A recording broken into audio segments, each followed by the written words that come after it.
आज 22 जानेवारी आज अयोध्येमध्ये श्रीरामांच्या मूर्तीची प्राणप्रतिष्ठा करण्यात आली।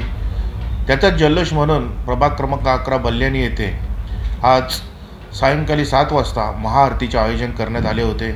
मोठ्या जल्लोषाने हे आरतीचे आयोजन करण्यात आले। त्यानंतर लाडू वाटप करण्यात आली, खिचडी वाटप करण्यात आली आणि सर्व भाविकांसाठी भंडाऱ्याचे आयोजन करण्यात आले होते।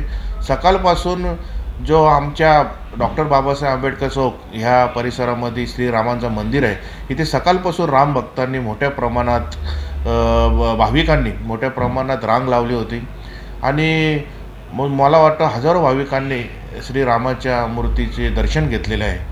तरी पूर्ण नागरिकांना, पूर्ण भारतीयांना मी रामप्रतिष्ठाची मूर्तीची जे आज अयोध्येमध्ये प्राणप्रतिष्ठा केलेली आहे त्याच्या खूप खूप शुभेच्छा देतो। धन्यवाद।